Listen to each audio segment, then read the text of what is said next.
திருச்சிற்றம்பலம். தென்னாடுடைய சிவனே போற்றி, எந்நாட்டவர்க்கும் இறைவா போற்றி. ஏகம்பத்துரையந்தாய் போற்றி, பாகம் பெண்ணுரு ஆனாய் போற்றி. அண்ணாமலையும் அண்ணா போற்றி, கண்ணார் அமுதக்கடலே போற்றி. காவாய் கனகத்திரளே போற்றி, கையிலை மலையானே போற்றி போற்றி. நமச்சிவாய வாழ்க, நாதன் தாள் வாழ்க. அன்பர்களுக்கு ஆன்ம வணக்கம். நீங்கள் கேட்டுக்கொண்டிருப்பதும் பார்த்து கொண்டிருப்பதும் சிகாரம் சைவநெறி பாடசாலை என்கிற டெலிகிராம் சேனல் மூலம் ஞாயிற்றுக்கிழமைகள் தோறும் இரவு 8 மணிக்கு திருவாசகத்தில் அருளும் பொருளும் என்கிற தலைப்பின் கீழே பெரம்பலூர் மாவட்டம் சிவ திருமதி அமுதா பழனியப்பன் அம்மையார் அவர்கள் நமக்கெல்லாம் திருவாசகம் என்னும் தேனை சொற்பொழிவாக வழங்கி கொண்டிருக்கிறார்கள். அவர்களுடைய பொற்பாதங்களையும் நிகழ்ச்சிக்கு வந்துள்ள அத்துணை அடியார் பெருமக்களுடைய பொன்னார் திருவடிகளையும் மனமொழி மேகலாலை வணங்கி வருக வருக என்று வரவேற்று நிகழ்ச்சிக்குள் இனித நுழைவோம். திருச்சிற்றம்பலம் தில்லையம்பலம். நால்வர் துதி. புழியர்கோன் வெப்பொழித்த புகழியர்கோன் கடல் போற்றி, ஆழிமிசை கல்மிதப்பில் அணிந்தவரான் அடி போற்றி, வாழி திருநாவலூர் வந்தொன்றர் பதம் போற்றி, ஊழிமல்லி திரு வாதவூரர் திருத்தால் போற்றி போற்றி. திருச்சிற்றம்பலம் தில்லையம்பலம். அம்மா வாங்கம்மா. சிவாய நம்ம. திருச்சிற்றம்பலம். வந்திருக்க அடியார் அனைவரையும் வணங்கி மணிவாசகர் அருளாலையும் என் குருநாதர் அருளாலையும் இன்னைக்கு பூவள்ளி பார்க்க போறோம். குரு பிரம்மா குரு விஷ்ணு குரு தேவோ மகேஸ்வர குருவே சாட்சாத் பரபிரம்மம் தஸ்மை ஸ்ரீ குருவே நமக. ஐந்து கரத்தனை ஆனை முகத்தனை இந்தி இளம்பிரை போலும் எயிற்றினை நந்தி மகந்தனை ஞான கொழுந்தினை குந்தியில் வைத்தடி போற்றுகின்றவனே. சிவாயன். நெறி செய்தருளி தன் சீரடியார் பொன்னடிக்கு குறி செய்து கொண்டு என்னை ஆண்டபிரான் குணம் பரவி முறி செய்து நம்மை முழுது உடற்றும் பழவினையை கிரி செய்தவா பாடி பூவள்ளி கொய்யா. நம்ம போன தொகுப்புலே பார்த்தோம், பூவள்ளின்னா அந்த குழந்தைங்க அந்த செடிகள்ல இருக்க பூக்களை பறிச்சு அந்த விளையாடுறதான் சொல்றோம். அதைத்தான் இங்க அந்த சிறுமிகளை பார்த்தவொடனே இவருக்கு இறைவன் நினைப்பு பாடப்பட்ட பாடல். நெறி செய்தருங்கிறார். நமக்கு நல்வழிப்படுத்தக்கூடிய அந்த சிவ ஆகமங்கள் அத்தனையும் நமக்கு தந்தவன், சிவ தத்துவங்களை தந்தவன், சைவ நெறியை நமக்காக தோற்றுவித்தவன். அதான் நெறி செய்தருளிங்கிறார். சீரடியார் பொன்னடிக்கே குறி செய்து கொண்டு என்னை ஆண்டபிரான். உண்மையான அடியார்களின் அந்த திருவடியில் சென்று நான் பொருந்தணும் நினைச்ச உடனே என்னோட குறிக்கோளை ஏற்றுக்கொண்டு அதற்கான வழியை காட்டினான்னு சொல்றேன். தான் நெறி செய்து அருளிங்கிற. முறி செய்து நம்மை முழுது உடற்றும் பழவினையை கிரி செய்தவா பாடி பூவள்ளி கொய்யா. என்னை தூய்மைப்படுத்தி என்னுடைய தீவினைகள்லாம் அழிச்சான்னு சொல்றேன். தொண்டர்களுக்கு பணி செய்வதை லட்சியமாக கொண்டு அவனுடைய பெருமையை புகழ வைக்கவாறு என்னை ஆட்கொண்டான்னு சொல்லிட்டார். அடுத்து என்ன சொல்றாரு? என்னுடைய தீவினைகளை அழித்தான்னு சொல்றாரு. அதேதான் அப்பரும் பாடுறாரு. நெஞ்சத்துள் விளக்குமாகி செய்பவர் கரிய கண்டம் திருச்செம்பொன் பள்ளியாரேங்கிறார். அதாவது என்ன? நொய்யவர் வலிமையாகும் நூலின் நுண்ணெறி காட்டும் மெய்யவர் பொய்யும் இல்லர் உடல் எனும் இடிஞ்சி தன்னில் நெய்யமர் திரியுமாகி நெஞ்சத்துள் விளக்குமாகி செய்பவர் கரிய கண்டர் திருச்செம்பொன் பள்ளியாரே. எப்படி இவரு சிவாகமங்களை நமக்கு தந்ததையோ அத அப்பரும் சொல்றேன். வேத ஆகமத்தின் மூலமாக வீடு பேறு அடைய உதவக்கூடிய நுண்ணிய நெறியை காட்டி கொடுத்தவர், மெய்ப்பொருளாக விளங்கக்கூடிய எம்பெருமான், பொய்மை சிறிதும் கலவாத உண்மை பொருளானவர். உடல் என்ற அந்த ஓட்டாஞ்சிலில் இடப்பட்ட நெய்யும் அந்த நெய்யில் இடம் திரியும் மனதில் ஏற்றப்படக்கூடிய அந்த ஒளி தரும் விளக்குமாக விளங்கக்கூடியவர், சிவந்த செந்தழல் போன்ற திருமேனி உடையவர். கரிய கண்டம்ங்கிறாருல, கண்டர்ன பார்க்கடலை கடைஞ்சப்ப அந்த எழுந்த விஷத்தை தான் உண்டு தேவர்களுக்கு அமுதத்தை அளித்த பெருமை. அதனாலதான் கண்டம் கருத்தவருங்கிறார். அடியாறுகளின் அந்த மல குற்றங்களாகிய அழுக்கை துடைக்கக்கூடிய எம்பெருமான், அந்த பெருமையும் சிறப்பும் உடைய அந்த செம்புள் பள்ளியில் எழுந்தருளிருக்க பெருமானை நெஞ்சே நினைன்னு சொல்றார். அததான் இவரும் சொல்றார். என்னை ஆண்டவிரான் குணம் பரவிங்கிறார்.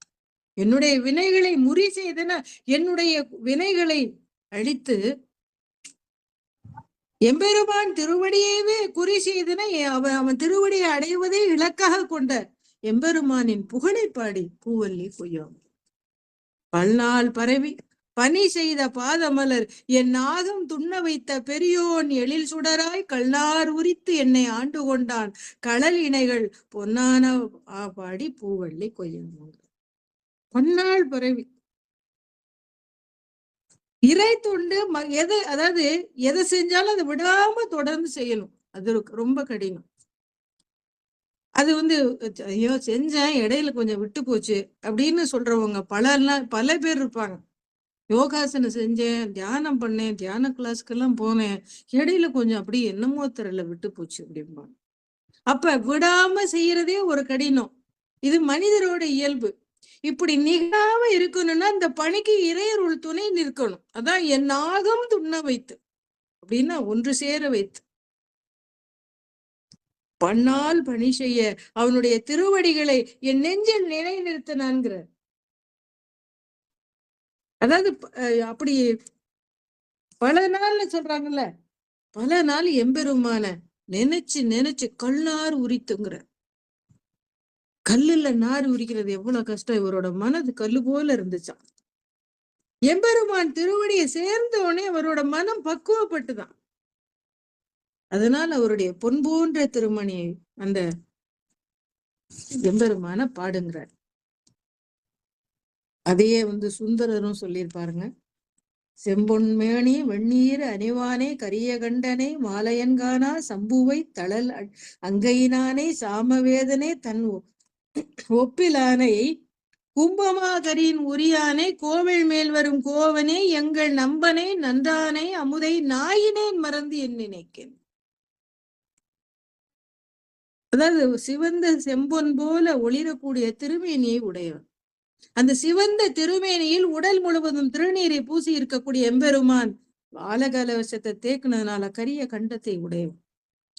திருமாலம் பிரம்மனும் காண முடியாதவனை, உயிர்களுக்கு இன்பமே அருளக்கூடியவனை, நெருப்பில் உள்ளங்கையில் ஏந்தி ஆடக்கூடியவன். எதுக்கு உள்ளங்கையில் ஏந்தி நெருப்பாடுறா? நம்மளுடைய வினைகளை அழிக்கும் பொருட்டு. சாமவேதத்தை விரும்பக்கூடியவன் தனக்கு ஒப்பாரும் மிக்காரும் இல்லா தன்மையினை குடம்போன்ற தலையை உடைய மதம் கொண்ட பெரிய யானையின் தோலை உரித்து மேலாடையாக பொருத்தி கொண்டவன். அமுதம் போன்ற எம்பெருமானை, ரிஷபத்தின் மேல் ஏறி வரக்கூடிய எங்கள் தலைவனை சொல்றாங்க, நம்பனை நல்லாரானே அமுதை நாயினேன் மருந்து நினைப்பனாங்க.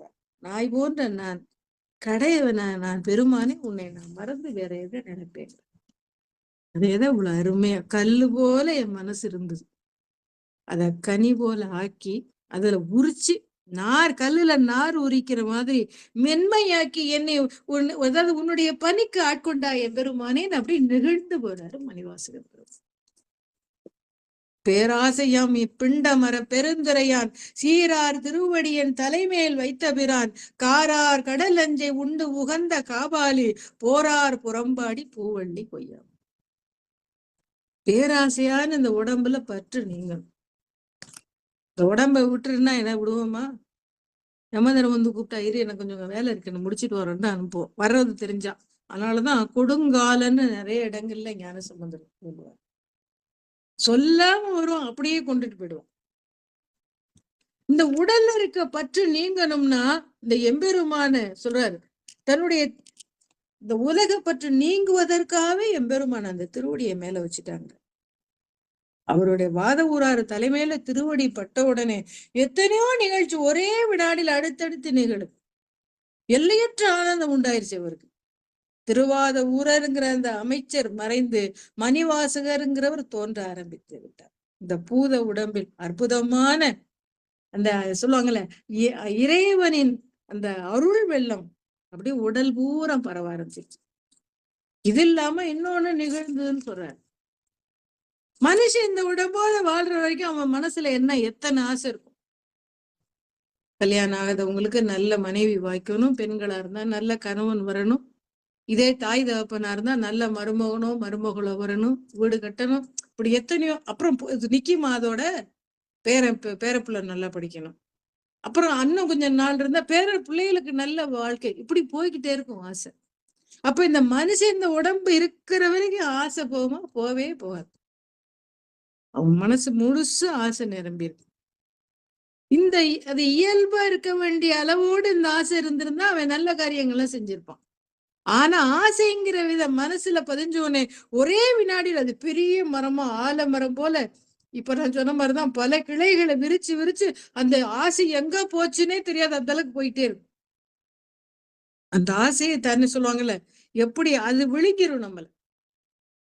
அப்புறம் அது முழுங்கிட்டா என்ன இருக்கும்? ஆசைக்குள்ள உள்ள அந்த ஆசைங்கிற அந்த வட்டத்துக்குள்ள போயிட்டான்னா என்ன இருக்கும்? இறைவனை நினைக்க முடியுமோ? அதெல்லாம் முடியாது.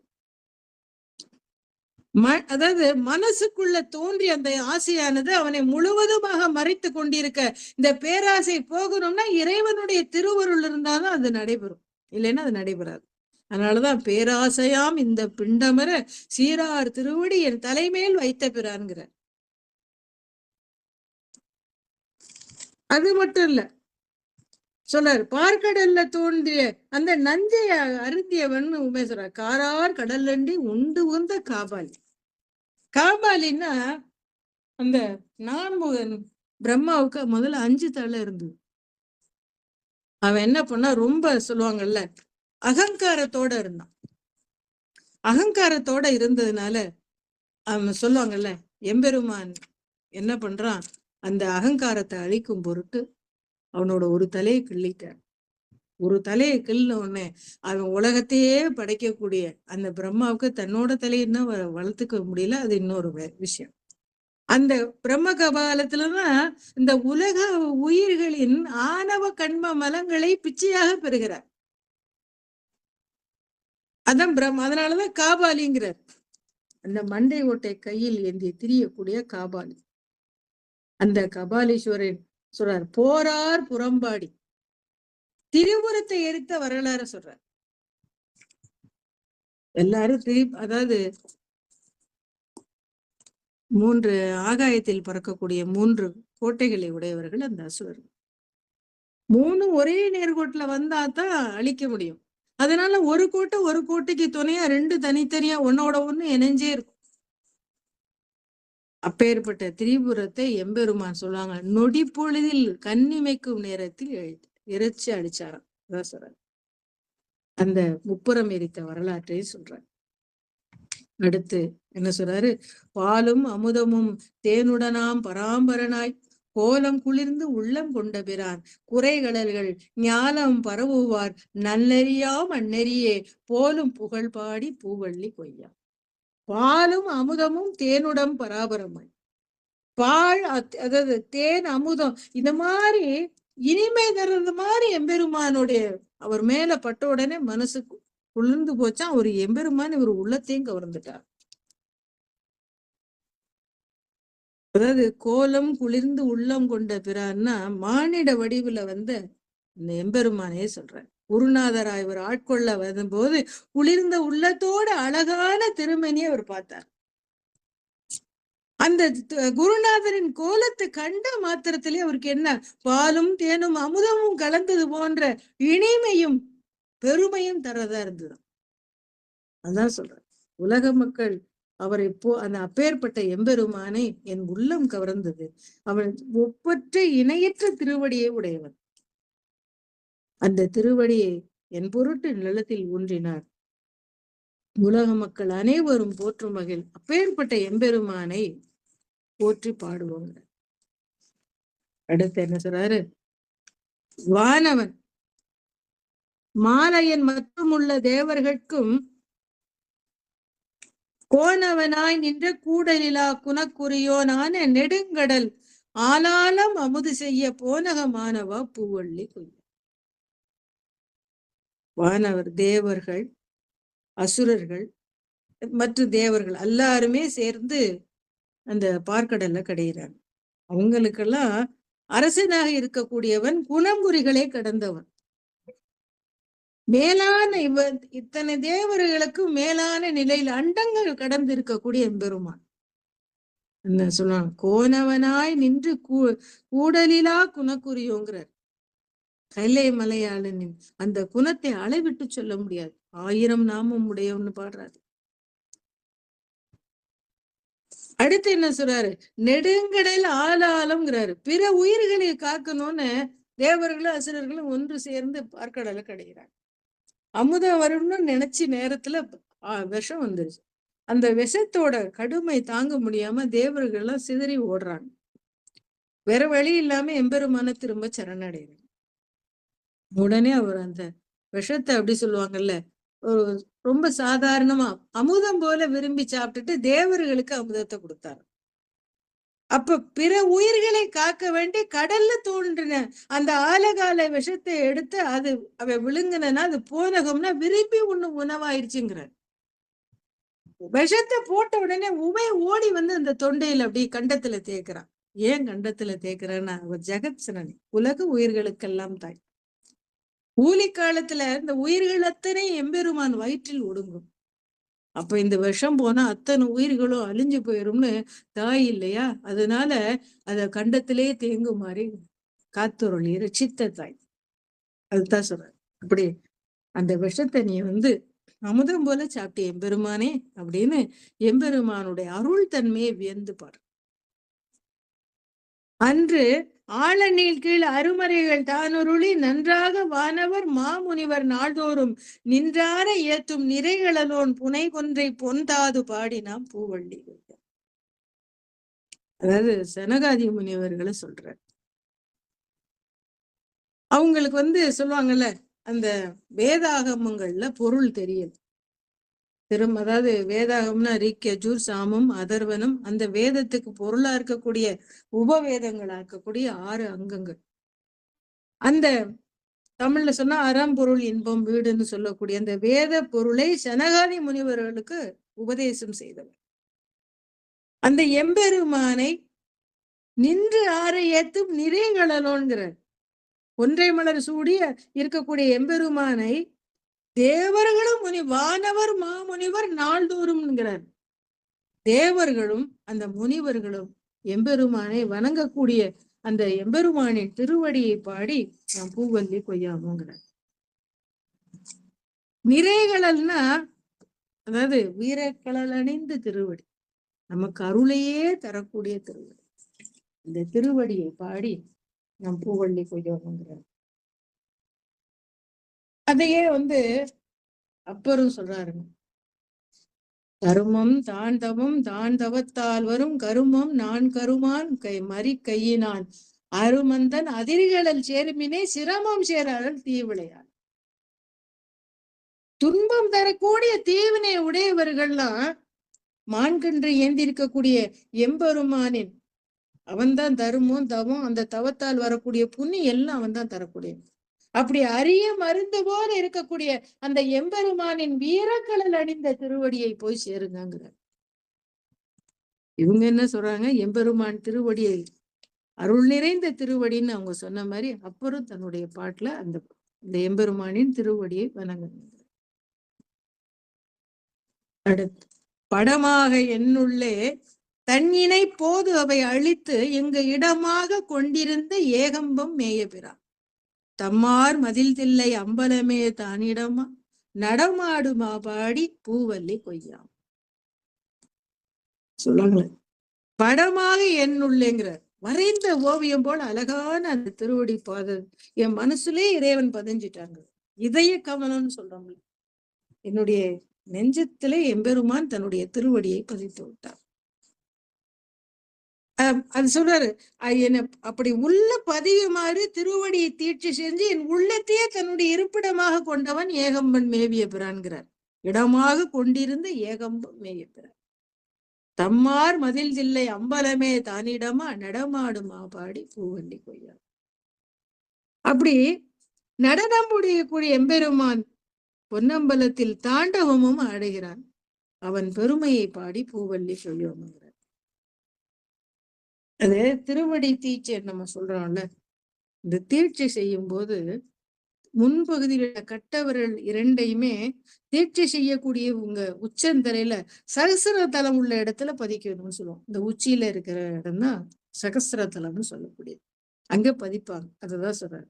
அப்படி அந்த இணையற்ற ஒப்புமையற்ற அந்த இணை அவனோட திருவடிக்கு அவன் திருவடி தவிர வேற எதுவும் இணை சொல்ல முடியாது. சிவாய நம்ம திருச்சிற்றோம்.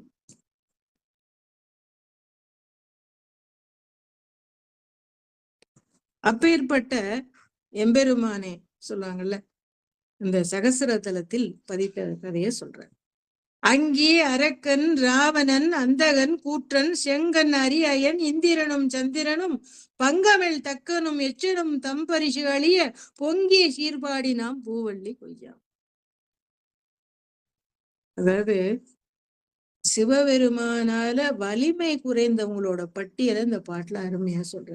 அக்கினி, அருக்கன்னா சூரியன், அடுத்து ராவணன், அந்தகன்னா அந்தகாசூரன், கூற்றன்னா யமன், அடுத்து செம்கண் அயன் திருமால் நான்முகன் இவங்களாம் சொல்றாரு, இந்திரன் சந்திரன், அடுத்து தச்சன். இவங்க இது அத்தனையும் சொல்றாரு.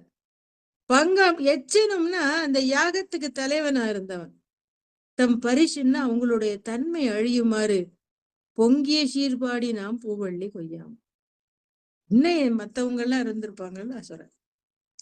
இவங்க எல்லாரும் யாகத்துல அடைந்த துன்பத்தை பாடி பூ பறிப்போங்கிறார். அதாவது யாகத்துல வரக்கூடிய அந்த யாக அபிஷாக்கு வேண்டி சைவ நெறிக்கு புறம்பாக அந்த தட்சன் ரொம்ப கர்வத்தோட யாகம் பண்ண போறான். அப்ப இறைவனை மதிக்காம பண்ணப்பட்ட யாகத்தை தடுக்கணுங்கிறதுக்காக வீரபத்திரரை அனுப்புறாரு. அவர் போய் எல்லாரையும் தண்டிக்கிறார்.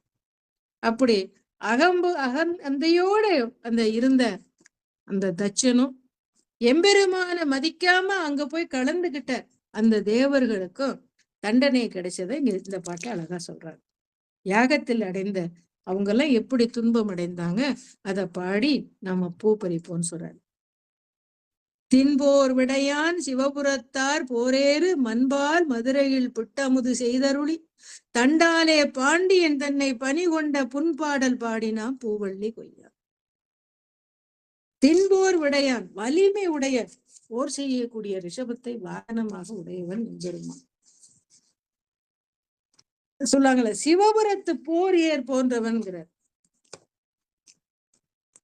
அப்பேற்பட்ட எம்பெருமான் மதுரையில் பிட்டமுது செய்தவன் அவன். அதாவது இங்க தன்னை பணி கொண்டன்னா இவர் பாண்டியன் அந்த வந்தியோட பிட்டுக்கு கூலியால போறாருல, பிட்டுக்கு மண் சுமக்க போறாரு. அப்ப பாண்டியன் இவர் பக்கம் மட்டும் இந்த கரை அடைபடாமே இருக்கு. அதனால அவன் கோபம் போடுறான். அதனால சொல்லுவாங்கல்ல, ஓங்கி ஒரு கட்டையால அடிக்கிறான். அடிச்ச உடனே அந்த அடியானது எல்லாரும் முதுகுலையும் படுத்தான். அதுதான் சொல்றாரு, எல்லாரையும் அடிச்சது. அத பாட்டதான் இங்க சொல்றாரு. பாண்டியன் அவனுக்கு ஏற்பட்ட அவர் அந்த வேலை செய்யலோடனே நம்ம அந்த முதுகுல கோல் எடுத்து ஒரு அடி அடிக்கிறான். அடிச்ச உடனே அந்த அடி எல்லாரும் முதுகுலையும் படும். அதான் சொல்றாரு. அப்ப பாண்டியன் புண்பட்டான். அதை பாடு சொல்ற. புண்பாடல் பாடி நான் பூவள்ளி கொய்யா. அடுத்து முன்னாய மாலையனும் வானவரும் தானவரும் பொன்னார் திருவடி தாமரையார் போற்றுவதே என்னாகும் உள் புகுந்து ஆண்டு கொண்டான் இளங்கு அணியாம் பல்நாகம் பாடினாம் பூவள்ளி கொய்யா. ஐயன் அதாவது திருமால், நான்முகன், தேவர்கள், அசுரர்கள் பொன்னார் திருவடியை பார்க்க முடியலையா? பார்க்க முடியலைனாலும் போற்றுவதை கடமையாக கொண்டான்கிறார். அந்த எல்லாரும் எம்பெருமான் திருவடியை வணங்குறாங்க. ஆனா அவனுடைய பெருமை முழுவதும் தெரிந்து கொள்ளவில்லைங்கிறார். என் நாகம் உள் புகுந்து ஆண்டு கொண்டான் இளங்கு அணியாம் பல்நாகம் பாடுகிறான். ஆனா அவன் என் உள்ளத்தில் புகுந்து என்னை ஆட்கொண்டவன். அவனை பற்றி அது மட்டும் இல்ல, இளங்கு அணியாம் பல்நாகம், உடல் முழுவதும் இந்த விஷமுடைய பாம்பை அணிகலன் போது அணிந்திருக்கிறான். அப்படி அவன் உடம்புல பூரா நாகங்களில் அணிகலனமாக பூண்டு இருக்கிறான். அந்த நாகத்தையும் பாடுவோங்கிறார். தேவர்கள் எம்பெருமானுடைய திருவடியை அறியாதிருந்தாலும் போற்றினருங்கிறதுனால, ஆனா அவன் என் உள்ளத்தில் புகுந்து என்னை ஆட்கொண்ட திருவடிகள் போற்றாமல் இருப்பது, நான் வணங்காமல் இருப்பது முறையில்லைன்னு சொல்ற வகையில தான் இந்த பாட்டுல ரொம்ப அருமையா ஞானசம்பந்தர் மணிவாச பெருமான் சொல்லியிருக்க. அடுத்து சீரார் திருவடி தின் சிலம்பு சிலம்பொலிக்கே ஆறாத ஆசை அதுவாய் அடியேன் அகமகிழ தேரார்ந்த வீதி பெருந்துரையான் திருநடனம் செய்ய பேரானந்தம் பாடி பூவள்ளி கொய்யாம். அவனுடைய சிறப்பான அந்த பாத சிலம்போட ஒலிய மனசுல கேட்கணும்னு தீராத ஆசையோடு இருக்கேங்கிறார். ஆசை அதுவாய் அடியேன் அகமகிழும் தேரார்ந்த வீதி பெருந்துரைங்கிற தேரோடும் வீதியில அந்த எம்பெருமான் அப்படி என் மனம் கவர்ந்தவன் வருகிறான். அந்த ஆனந்தத்தை பாடி மலர் கொய்கிறார். இதுவரைக்கும் சொல்லாத கருத்து இதுல அவர் சொல்றார். குதிரையின் மேல வந்த வாத ஊரர் முதல்ல மானிட வடிவுல இருந்த இந்த குருநாதர் வடிவத்தை தான் பார்த்தார். எம்பெருமானுடைய வடிவம் குருநாதர் வடிவம். அந்த திருவுருவம் பூமியில கால் பதிச்ச உடனே அந்த அடியாறுகள் அந்த வடிவ சிவன்னு தோன்றினதா அவர் சொல்றார். சிவனனை யானும் தெரினன் காண்கேன்னு முன்னாடியே சொல்லியிருக்காரு. குருநாதருடைய திருவடி மணிவாசகரின் சகசிர தலத்தை அப்படி பற்றுச்சு. உடனே மணிவாசர் பிறக்கிறார். அந்த வினாடியிலே எதிர்த்தாப்புல இருந்த குருநாதர் மறைஞ்சிட்டார். உமையொரு பாகனா காட்சி கொடுக்கிறார் அம்மையப்பர். இதுவரைக்கும் மணிவாசகர் இறையருள் அனுபவத்துல தோன்றின பல்வேறு படிகள்ல இது ஒண்ணு. அடுத்து ஒரு காட்சி, அந்த காட்சிக்கு காரணமும் இருக்குங்கிறார். குருநாதவரா இருந்தவரு வாய் திறந்து பேசின சொற்கள் கோலமார் பொதுவனில் வருகிறார். காதல விழுந்த உடனே பொதுவில் நடம் செய்யக்கூடிய அந்த எம்பெருமானுடைய வடிவு மணிவாசர் உள்ளத்துல தோன்றியிருக்கும். மானிட வடிவோடு இருந்த குருநாதர் அவர் வாயிலிருந்து ஆணையினால் பிறந்த அந்த சொற்கள் தில்லைக்கூத்தனோட வடிவ மணிவாசர் உள்ளத்துல தோற்றுவிக்க செஞ்சிருக்கு. தமக்கு ஆணையிட்ட குருநாதரை மணிவாசர் இப்ப மறுபடியும் பாக்குறாரு. குருநாதர் அங்க இல்ல, உமையொரு பாகனும் மறைஞ்சிட்டாரு. என்ன அதிசயம்! இப்படி காட்சி அளித்த அதே இடத்துல தில்லைக்கூத்தன் நடனம் ஆடுகின்றார். அப்ப மானிட குருநாதரும் உமையொரு பாகனும் தில்லைக்கூத்தனும் ஒருவனே நினைவு வந்த உடனே இந்த பாட்டுல 3-4வது அடியில அழகா வெளிவரும். திருப்பெருந்துறையில் நடனம் செய்வதை காண்பது பேரானந்தங்கிறார். சிறப்பு பொருந்தி தில்லைக்கூத்தனின் சிலம்பிலிருந்து வரக்கூடிய இந்த ஒளியை கேட்பதற்கு என் உள்ளம் அது தீராத ஆசையில ஏங்குதுங்கிறார். ஆனா அதை கேட்டு மகிழ வாய்ப்பு தந்த அந்த திருப்பெருந்தரும் உயிரிகளில் எம்பெருமான் நடனம் செய்தான். அதனை பாடி நம்ம பூவள்ளி கொய்வோங்கிற. அடுத்து அத்தி உரித்தது போர்த்தருளும் பெருந்துரையான் வடிவு கொண்டு இவ்வுலகில் பிள்ளையுமாய் முக்தி முதல் உத்தர கோஷ மங்கை வள்ளல் புத்தி புகுந்தவா பூவள்ளி கொய்யா. யானையை உரிச்சு அதோட தோலை போர்த்தி கொண்டதுனால பித்த வடிவுங்கிறார். யானையை உரிக்கிற அளவுக்கு வீரம் பொருந்திய இளைஞன்ல இல்ல, அவன் குழந்தையாவும் ஆகக்கூடியவன். வீரன் மட்டும் நினைச்சிட, இளைஞன் மட்டும் நினைக்காதேங்கிறார். அதாவது முதல்ல இந்த அத்திக்கு இதை பார்க்கும். அத்தி அதாவது வரம் தவம் இருக்கிறான் அசுரன் பிரம்மனை நோக்கி, உனக்கு என்ன வர வேணும்னு கேட்கிறார். நான் எப்பவுமே இருக்கக்கூடாதுன்னு வரம் கேட்கிறேன். பிரம்மா அதை கொடுத்துட்டு சொல்றாரு, நீ சிவபெருமானை எழுதித்தா இந்த வரம் உனக்கு ஜெயிக்காது, மத்த எல்லாருக்கிட்டையும் ஜெயிக்க, சிவபெருமான்ட்ட உன் வரம் பதிக்காதுன்ட்ட. அதனால பெரும் வலிமையுடைய இருக்கிறதுனால அவன் என்ன பண்றான், தேவர்கள் எல்லாம் வென்று அதாவது கொடுமைப்படுத்துறான். பெண் ஆடைகள் எல்லாம் கொடுத்து அணிய சொல்றான்னு சொல்லுவான். எல்லாரும் ஓடி போய் எம்பெருமான தஞ்சம் அடைகிறாங்க. அதாவது அப்பவும் எல்லாரும் எம்பெருமான்ட்ட வந்துட்டாங்களே, நம்ம எம்பெருமானை எதுக்கலாமான்னு பயப்படல. அப்பவும் திமிரோட வரான். சிவபெருமான் முன்னாடி அப்படியே மதங்கொண்ட யானையாக வருகிறான். அவன் யானை கயாசுரன், யானை அறிவார். எம்பெருமான் அந்த யானையை கொண்டு அதை தோலை உரிச்சு மேலாடையாக பொருத்தி கொண்டான்.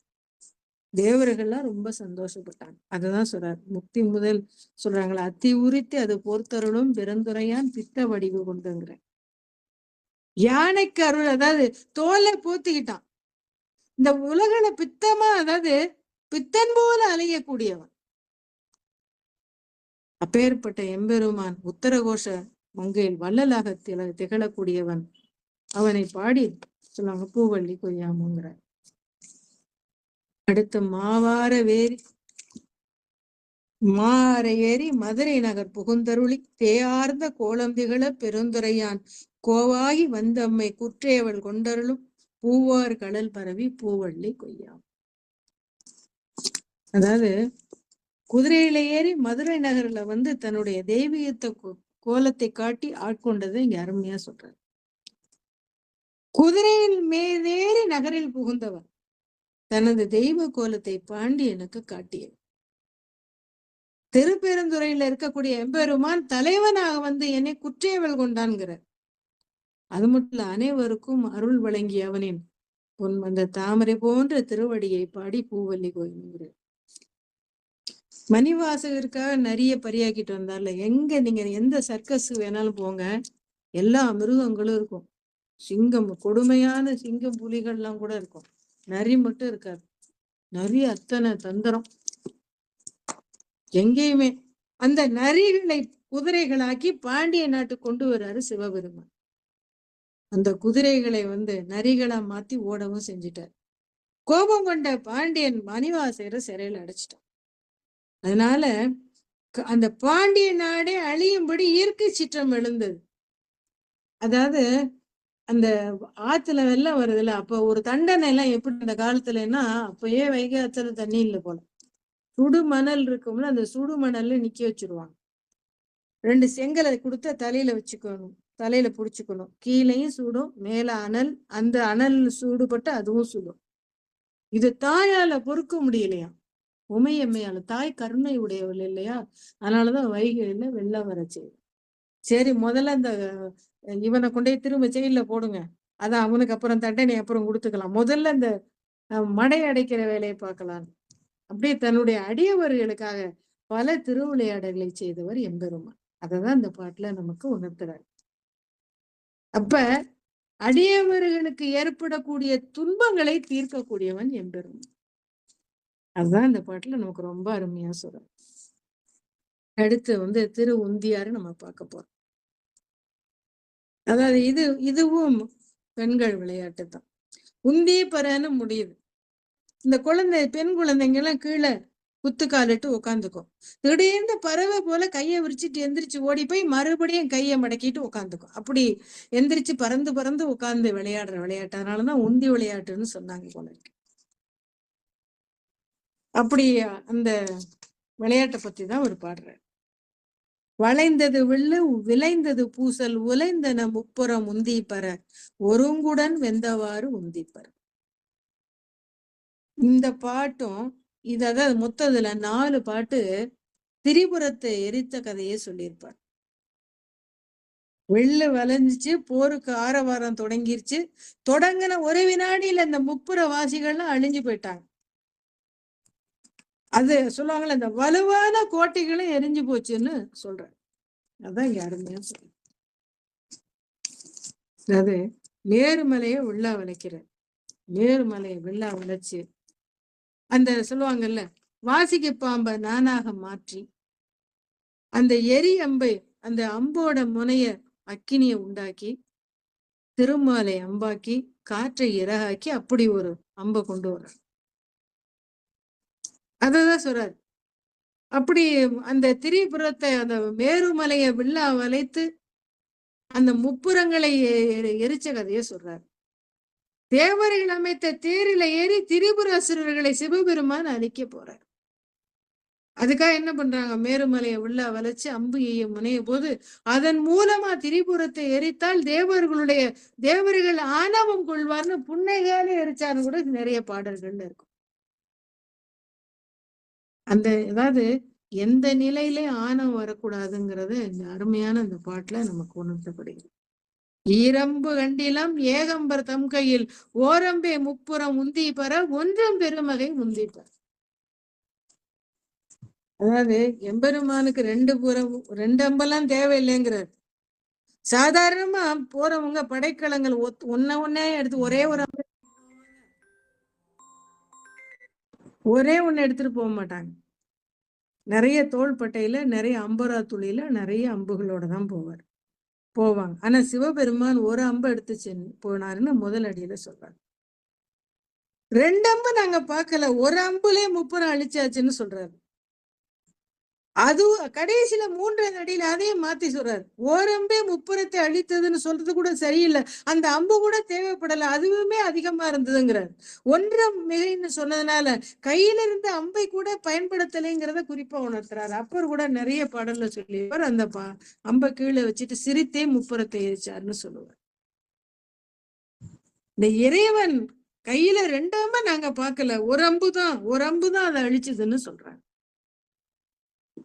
ஏன்னா அந்த அம்பும் தேவையில்லைன்னு ஏன் சொல்றாரு கடைசியிலன்னா, எம்பெருமான் மனசால நினைச்சாலே போதும், எதிரிகள்லாம் சாம்பலா போயிடுவாங்க.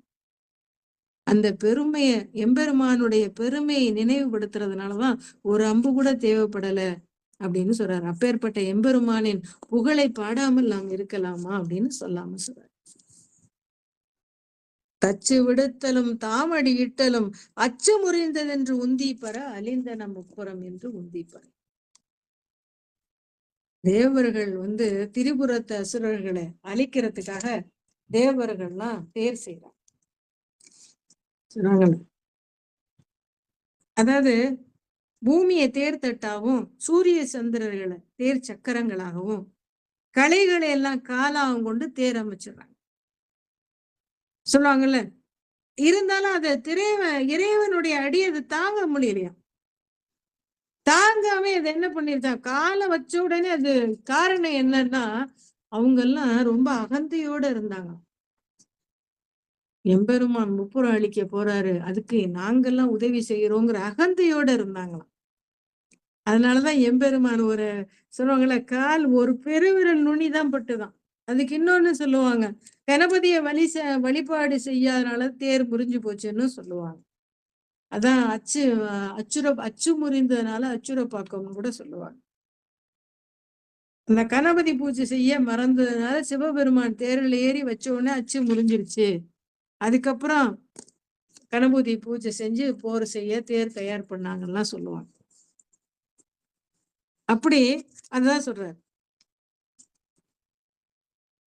அழிந்தன முப்புறம் உந்தி பெறாங்க. அப்படி திரிபுரத்தை அழிச்சாலும் அந்த அவங்களுடைய ஆணவங்களை அழிச்சு அவங்கள வாயிற்காவலா இருக்கிற மாதிரி பிச்சையும் கொடுத்தாராம். அந்த இறைவன் தாங்க மாட்டாம அது அச்சு முறிந்தாலும் அவங்களுக்கு அருள் செஞ்ச கதையும் அடுத்த பாட்டுல சொல்றாரு. உய்யவல்லார் ஒரு மூவரை காவல் கொண்டு எய்யவல்லானுக்கே உந்தி பெற இளமுலை பங்கன் என்று உந்தி பெற. எந்த பேரழிவுலையும் பிழைச்சு கொள்ள வேண்டிய தகுதி உடையவங்க 3 பேர் இருந்தாங்க, சுதன்மன், சுசீலன், சுபுத்தின். இந்த திரிபுர சம்ஹார காலத்துல அதுக்குள்ள இருந்தாங்க. திரிபுரம் 3ஐயும் வேரோடு அழித்த பெருமான் அதுல இருந்த அந்த 3 பேருக்கும் எந்தவித அதாவது ஊரும் நேராமல் பாதுகாப்பாக அவங்கள வச்சுட்டு திரிபுரத்தை அழிச்சார். அனைத்தையும் அழிச்சப்ப பிழைக்க வேண்டியவை அந்த அழிவில் இருந்தாலும் அதை மட்டும் காப்பாத்தி மற்றதெல்லாம் அழிக்கக்கூடிய பேராற்றல் உடையவன் இல்லையா அவன். அப்பேற்பட்டவனுடைய புகழை நாம பாட வேண்டாம். அந்த 3 அசுரர்களிடையே அதாவது அவங்களுக்கு என்ன செஞ்சாரா, 2 பேரை காவலாளகவும் ஒருத்தரை குடமுலா வாசிக்கிறவங்களாலும் வச்சார். அவன் துவார பாலகரா பணி செய்ய வச்சார். அப்பேற்பட்ட மன்னிக்க கூடிய கருணையுடைய எம்பெருமானை அறிந்து அவனை பாடணும்னு சொல்றாங்க. அடுத்து சாடிய வேள்வி சரிந்திட தேவர்கள் ஓடிய வாபாடி உந்தி பெற உருத்திரநாதனுக்கு உந்தி பெற. சாடிய வேள்வி இதுவரைக்கும் இந்த 4 பாட்டுல திரிபுரம் எரிச்ச கதையே சொல்லியிருப்பார். இனிமே வரக்கூடிய அடுத்த ஒரு 12 பாடல்கள் முழுவதுமே அந்த தச்சன் நடத்தின யாகத்தையும் அதுல கலந்துகிட்டவங்க பெற்ற தண்டனையுமே சொல்லியிருப்பார். வீரபத்திரர் கடவுள் அதாவது தச்சனுடைய யாகசாலையை அழிச்ச போனப்ப தேவர்கள் எல்லாம் பயந்து ஓடுறாங்க. இது ருத்ரனுக்கு கிடைச்ச வெற்றின்னு சொல்றாரு. உருத்திரநாதனுக்கு உந்திப்பார். முழுமுதற் பொருளான எம்பெருமானுக்கு அபிர்வாகம் அளிக்காமல் நடத்தக்கூடிய அந்த யாகத்தை தாங்கள் போகக்கூடாதுன்னு தர்ம நியாயம் கூட தெரியாதவர்கள் அந்த தேவர்கள். அதனால இதை தண்டிக்க வீரபத்திரர் போனோடனே பயந்து ஓடும்படியாகவும் அவர்கிட்ட அடி வாங்குறபடியும் நேர்ந்தது. இதுவும் தீவினையோட கோலம்தான். நல்ல வினை தீவினை நம்ம சொல்றோம்ல, நல்வினைகள் நமக்கு சந்தோஷத்தை தரும், தீவினைகள் நமக்கு துன்பத்தை தரும் சொல்லுவாங்கல்ல. அது வினைகள் இருக்குன்னு எப்படி தெரிஞ்சுக்கிறது? அதாவது வினைகள் பொருட்டேதான் நமக்கு உடல்கள் பிறக்கும். மனிதராகவோ தேவராகவோ பறவையாகவோ விலங்காகவோ மரம் செடி கொடிகளாகவோ நாம் செய்யும் வினைகளுக்கு ஏற்பத்தான் இறைவன் நம்ம அந்தந்த உடம்புல அந்தந்த பொருள்ல நம்மள புகுத்துகிறார். இதுவும் தேவர்கள் செய்த தீவினைன்னு வச்சுக்கலாம். அப்ப தீவினைகளை ஒதுக்குனா நம்ம ஆனந்தமா இருக்கலாம்ல. அவங்க தீவினை செஞ்சதுனாலதானே இந்த துன்பத்தை அடைந்தார்கள். அதை இங்க அருமையா நமக்கு சொல்றாரு. அடுத்து ஆவா திருமால் அவிர்பாகம் கொண்டென்று சாவாதிருந்தான் என்று உந்திப்பற சதுர்முகன் தாதை என்று உந்திப்பற.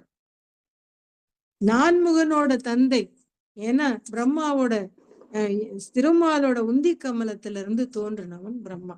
அதனாலதான் சொல்றாங்க நான்முகனோட தந்தையா இருக்கக்கூடிய திருமால் தச்சன் வேள்வியில அவிர்வாகத்தை பெற்றானாலும் வீரபத்திரனிடம் தண்டனை பெற்று மயங்கித்தான் கிடந்தான்னு சொல்றாரு. தச்சனுடைய வேள்வி சாலையில தனக்குரிய அவிர்வாகத்தை ஏற்றுக்கொண்டவர் திருமால். வீரபத்திரன் நெஞ்சில அடிச்சாலும் சிவனருள் பெற்றிருந்த காரணத்தினால சாகாம பிழைச்சிட்டார். அத சொல்லி உந்திப்பற. எம்பெருமானுடைய கருணை இருந்தா அவர் தண்டிப்பாரே ஒழிய அழிக்க மாட்டாருன்னு சொல்லாம சொல்றாரு. அந்த நான்முகங்களை கொண்ட பிரம்மதேவனுக்கே அவன் தகப்பன்னு சொல்லி நீ அதாவது உந்திப்பற விளையாடுங்க. இது அவரு எப்படி இருந்தாலும் அப்படி அந்த யாகத்துல கலந்துகிட்ட தவறு இல்லையா? அந்த குற்றத்துக்கு தண்டனையா தானே வீரபத்திரர் அவர் நெஞ்சில அடிச்சாரு. அவர் சிவபக்தரா இருந்ததுனால திருமாலோட உயிர் போகலைன்னு மணிவாசர் இங்க குறிப்பிட்டிருக்கிறார். பிழைகளா இருந்தாலும் சிவபக்தன்கிறத யமனே நெருங்க பயப்படுவாங்கன்னு சொல்றாரு. இப்படி அதாவது சொல்றாங்கல்ல, பல வாய்ப்புகளை ஏற்படுத்தி திருவாசகத்தின் மூலமா சிவபெருமானுடைய பெருமையை நமக்கு ரொம்ப அருமையா சொல்றாரு. அதாவது நல்லான்கான் நான்மறை ஆயினன்கான் நம்பன்கான் நணுகாதவர் புறமூன்று எய்த வெள்ளான்கான் விண்ணவர்க்கும் மேலான்கான் மெல்லியலாள் பாகன்கான் வேத வேள்வி சொல்லான்கான் சுடர் மூன்றும் ஆயினான்கான் தொண்டராகி பணிவார்க்கு தொல்வான் ஈய வல்லான் கான் வானவர்கள் வணங்கி ஏத்தும் வழிவளத்தான்கான் அவன் என் மனத்துள்ளான். அதாவது நன்மை குணம் உடையவர்களுக்கு மேலான சொல்லுவாங்கல்ல, எல்லாம் மேலான நன்மை குணமுடையவனாக இருப்பாங்க, நல்ல குணம் உடையவர். அதாவது 4 மறைகளாய் அறம்பொருள் இன்பம் வீடுன்னு இந்த உறுதி பொருளாக விளங்கக்கூடியவன் எம்பெருமான். எல்லாராலையும் விரும்பப்படக்கூடியவன். பகைவர்களுடைய முப்புறத்தை எரித்து அந்த அழித்த வில்லை கையில் ஏந்தி இருக்கக்கூடியவன். வில்லாலின்னு கூட நிறைய இடங்கள்ல தேவர்களுக்கு மேலானாக இருக்கக்கூடிய எம்பெருமான் மென்மையான இயல்புடைய உமையை ஒரு பாகமாக கொண்டவன். வேதத்தின் மந்திர சொற்களாக விளங்கக்கூடியவன். சூரியன் சந்திரன் அக்னி என்ற 3 சுடராக விளங்கக்கூடியவன். நெற்றிக்கண்ணு, அதாவது 2 கண்ணு சூரியன் சந்திரன், நெற்றிக்கண்ணு அக்கினி. தன்னை வணங்கும் அடியார்களுக்கு முக்தி பெற அளிக்கக்கூடியவன். தேவர்களால் வணங்கக்கூடிய இறைவன் வழிவலம்ங்கிற தளத்துல எழுந்தருள் இருக்கக்கூடியவன் என் மனதிலும் வீற்றிருக்கிறான்னு நமக்கு அப்பர் தன்னுடைய திருமுறை 6ஆவதுல சொல்றாரு. இதேதான் இங்கே சொல்றாரு. அதாவது வீரபத்திரர்கிட்ட தண்டனை கற்று மயங்கி கிடந்தாலும் எம்பெருமானுடைய அருளாளர்களுக்கு ஆபத்து நேராதுன்னு சொல்லாம சொல்றார். அடுத்து வெய்யவனங்கி விழுங்க திரட்டி கையை தரித்தான் என்று உந்தி பெற கலங்கிற்று வேள்வி என்று உந்தி பெறாங்க. அக்கினி முழுவதும் வாயிலிட்டு கொள்ள அந்த அவிர்பாகத்தை திரட்டி அந்த அக்கினி இதனோட கையை வீரபத்திரர் தண்டிச்சிட்டார். அதாவது அந்த அக்கினி கடவுள் அவிர்வாகத்தை அப்படியே அள்ளி தின்னறலான்னு கையை அப்படி திரட்டி முழுங்கிடலான்னு நினைச்சிட்டான். அப்ப வீரபத்திர கடவுள் அவருடைய கையை அறுத்து வெட்டிட்டார். அக்னி தேவன் மூலமாகத்தான் வேள்வியில் அவிர்வாகம் உரியவங்களுக்கு எல்லாம் கொடுக்கப்படுது. அப்ப அவங்களுக்கு கொடுக்கறதுக்காக அந்த அப்படியே திரட்டி இருக்க. அப்படிப்பட்ட பெருமைக்குரிய அக்கினியே புத்தி தடுமாறி அந்த யாகத்திற்கு வந்திருக்கான். இறைவனை அவமதித்து நடத்தக்கூடிய யாகத்தில் தரப்பட்ட அந்த அவிர்வாகத்தை சாப்பிடவும் துணிந்தான். அதனால அவனுடைய கரம் அறுபட்டது. அப்பனா என்ன, சிவபெருமானை மறப்பதும் அவரை அவமதிப்பதும் பெரும் துன்பங்களை தரும்னு நம்ம இந்த பாட்டு மூலமா நம்ம அழகா தெரிஞ்சுக்கலாம். அடுத்து, பார்வதியை பகை சாற்றிய தக்கனை பார்ப்பது என்னேடி உந்தி பெற பனமுலை பாகனுக்கு உந்தி பெற. பர்வதராஜன் மகளாகி உமையம்மை இறைவின்னு பாராம தச்சன் வசப்படுறான். நம்மால் வணங்கப்படக்கூடிய தாட்சாயனின் தந்தைன்னு அவன் பாராம, அதாவது சொல்லுவாங்கல்ல, அவனை அப்படி நினைக்காம வசைப்பாடுன்னு சொல்றார். அதாவது எப்படின்னா, பார்வதி தேவிய பகைன்னு சொல்லி இகழ்ந்தவன் தச்சன். இது ஏன் இப்படி கோவம் வந்ததுன்னா, திருமணம் நடக்கிற சமயங்கள்ல நம்ம கன்னிகா சாதனம் பண்ணுவோம். அதாவது மாப்பிள்ளையும் தாய் தகப்பன் கை கீழே இருக்க அந்த பெண் வீட்டார் அந்த மேல தண்ணிய ஊத்துவாங்க, தாரை வார்த்து கொடுக்கறது. அப்ப தச்சன் ஒரு அகந்தையா நினைச்சானா, எம்பெருமானே என்கிட்ட கையேந்திதான் இந்த வாங்கணும்னு ஒரு அகந்தையோட இருந்தான். அது அவர் மனசுல பட்ட மாத்திரத்துல எம்பெருமான் பார்வதியை கூட்டிட்டு போயிட்டார். சரின்னு திரும்ப எல்லாரும் அது கோபப்படுறான். உடனே எல்லாரும் சொல்றாங்க, நீ நினைச்சது தப்பு, நீ இறைவன்கிட்ட போய் மன்னிப்பு கேட்க போன. அப்ப நந்தி எம்பெருமான் உமையன் தனியா இருக்கிறப்ப நந்தி தேவர்கிட்ட நான் வந்திருக்கேன், நான் மாமனார், போய் என்னை விடுன்னு தர்க்கம் பண்ற.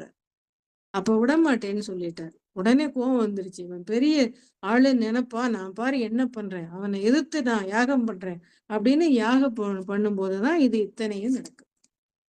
அவ போய் தாட்சாயினி போடுறா, என்னோட போய் கேக்குறா தகப்பன்ட்ட, என்னோட கணவருக்கு தர வேண்டிய மரியாதை தரலேன்னு. ஆனா அவன் ரொம்ப ஏளனமா பேசுறான். இறைவனுக்கு அவிர்வாகம் வழங்காத அநீதியை கண்டிக்கிறான்.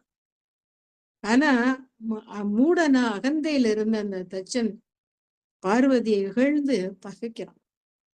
ஆனாலும் சிவபெருமான் தச்சனுடைய தச்சனை பார்வதியை தந்தைன்னு நினைச்சு இரக்கம் காட்டினாராம். பார்வதியை பகை சாற்றிய தக்கனை பார்ப்பது என்னே அடிங்கிற மீண்டும் உயிர் வாழவும் செஞ்சாராம். அவருடைய கருணை உணர்த்தக்கூடிய பாடல் அதுதான் இங்க சொல்றாரு. உமையம்மையை இறைவின்னு பார்க்காம தச்சன் வசப்பாடிட்டான். இருந்தாலும் எம்பெருமான் கருணை புரிந்தார். அதுதான் இந்த பாட்டுல சொல்றார். புரந்தரனார் ஒரு பூங்குயிலாகி மரந்தனில் ஏறினார் உந்தி பெற வானவர் கோனென்றே உந்தி பெறங்க. அந்த வீரபத்திரருக்கு அஞ்சின இந்திரன் என்ன பண்ணா, குயிலா மாதிரி மரத்துல ஏறி ஒளிஞ்சிக்கிட்டாங்க.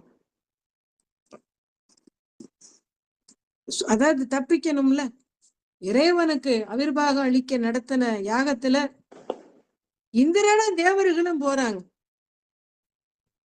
அங்க சூரன், அதான் சொல்றாங்கல்ல, தேவேந்திரனை வென்று அந்த இந்திரலோகத்தை சூரன் கைப்பற்றினான். தேவர்களை சிற வச்சான். இந்திரன் தப்பிச்சு ஓடணும்.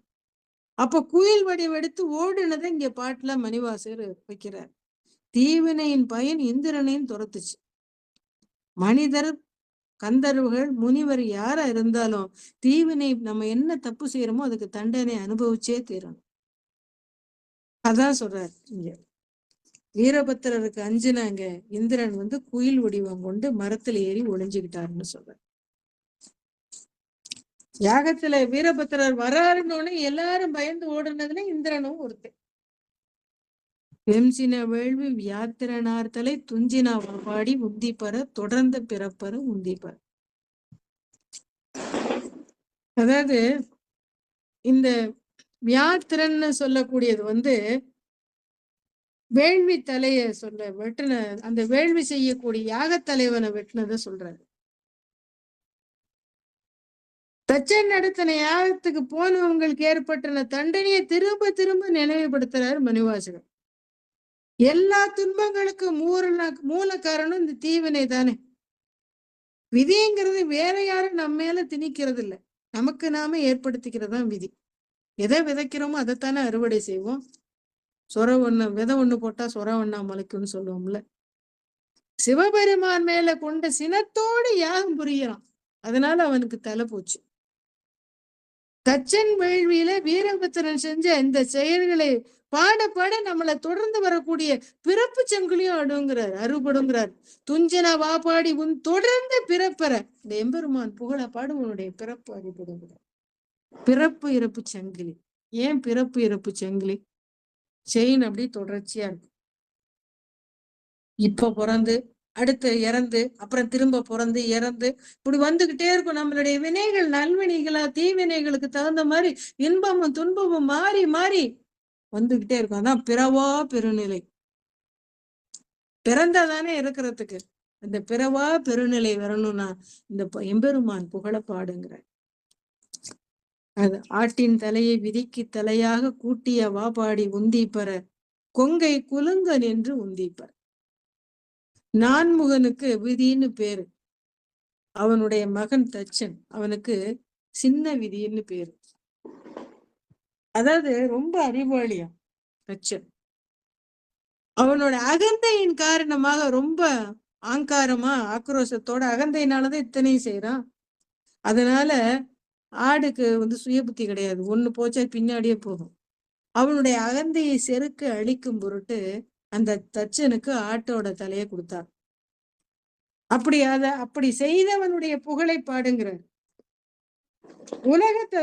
உலகத்து உயிர்களெல்லாம் பிரம்மா படைக்கக்கூடியவன். அந்த பிரம்மாவுக்கும் ஆணவம் வந்தது. ஆணவம் உள்ள வந்துருச்சு. சிவபெருமான நம் போல நானும் படைக்கக்கூடியவன். அதனாலதான் இறைவன் அந்த பிரம்மாவுக்கு இருந்த கர்வத்தை அடக்கிறதுக்காக தான் பைரவர் அவருடைய தலையில ஒன்னுக்கு வெள்ளினார். அதனாலதான் நான்முகன் ஆனான். அதே மாதிரி அதே ஆணவம் கொண்ட இந்த தச்சனுக்கும் ஆட்டோட அந்த அகந்தையை தீர்க்கும் பொருட்டு அவனோட தலையை அந்த யாகத்துல போட்டுட்டு அவனுக்கு ஆட்டோட தலையை கொடுத்துட்டாரு. அதுதான் சொல்றாரு. உன்ன புகுந்த பகன் ஒழித்து ஓடாமல் கண்ணை பறித்தவாறு உந்தீப்பற கருக்கட நாமெல்லாம் உந்தீப்பற. ஆவிர்பாகத்தை உண்ண தொடங்கின 12 சூரியர்கள் ஒருத்தரான பகன்கிறவனோட கண்ணை பருத்ததை பற்றி பாடுவோங்கிறார். இப்படி பாடுறதுனால நம்ம இனிமே கருக்கடனா கருவில் உதிக்க மாட்டோங்கிறார், பிறக்கவே மாட்டோம். அப்ப எம்பெருமானுடைய புகழை பாடுங்கிற. அவன் ஓடி ஒளிஞ்ச கண்ணு இருந்தா நம்ம எங்கேயாவது நமக்கு பார்வை நல்ல தீட்சண்யமா இருந்தா நம்ம என்ன செய்வோம்? யாராவது ஓடி ஒளியறதுக்கு எங்கேயாவது ஒரு இடம் தேடி ஒளிவோம். கண்ணு இல்லைன்னா எங்கிட்டு ஓடுவோம்? அவன் ஓடி ஒளிங்காதபடி எம்பெருமானுடைய கண்ணை பறிச்சிட்டாராம். அந்த தன்மையை வியந்து பாடுங்கிற.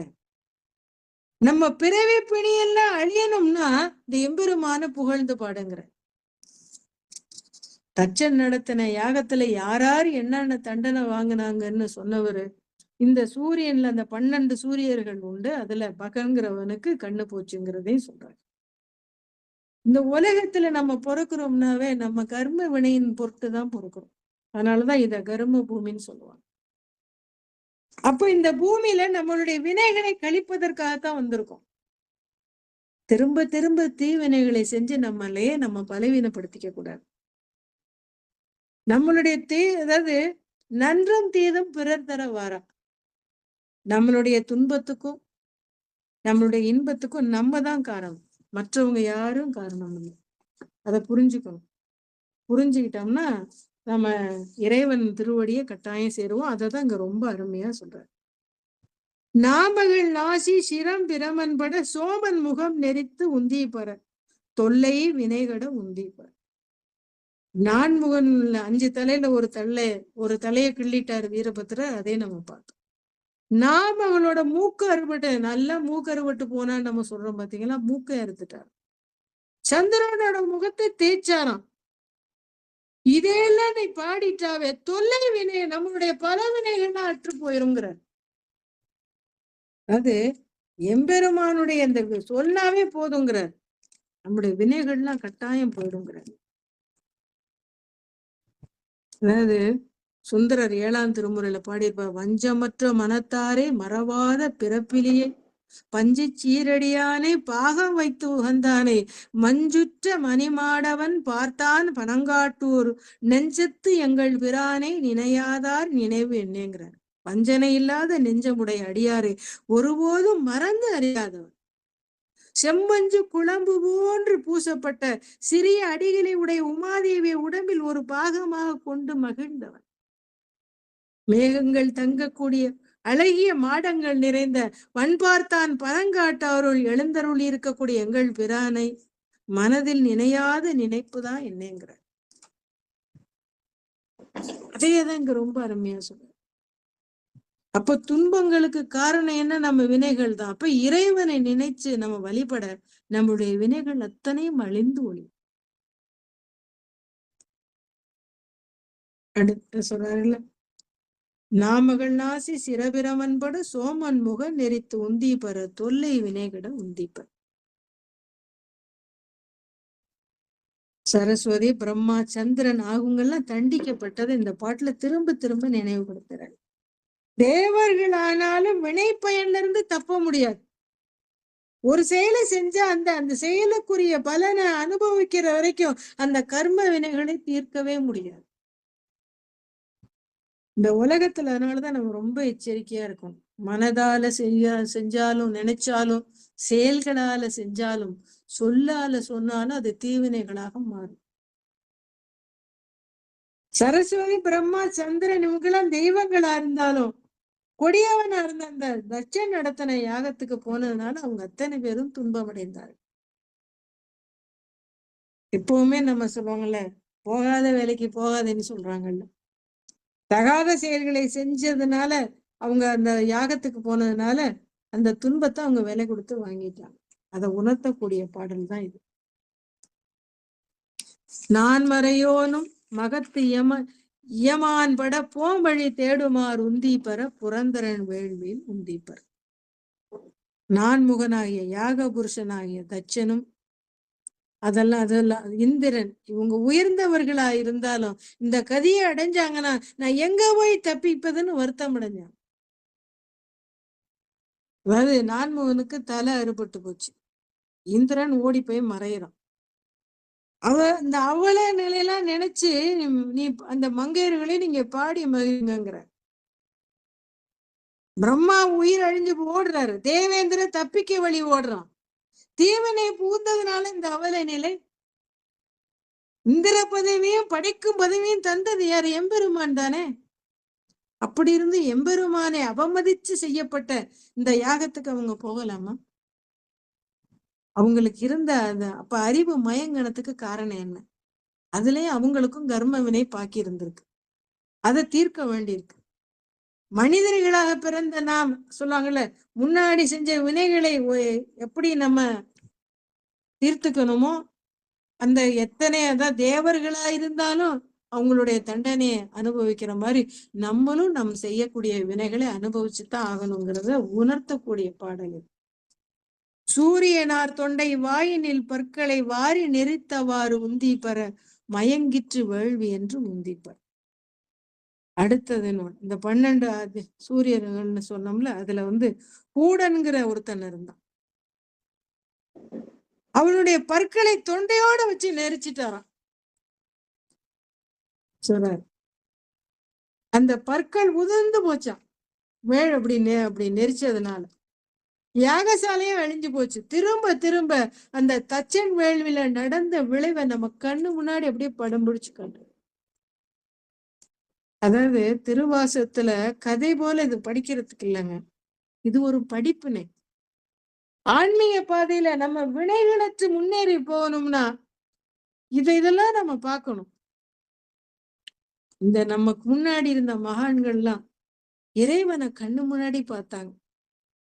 அவங்கள போல நம்மளும் இறைவனை பார்க்கணும்னு நினைச்சு நமக்காக சொல்லப்பட்ட பாடல்கள்.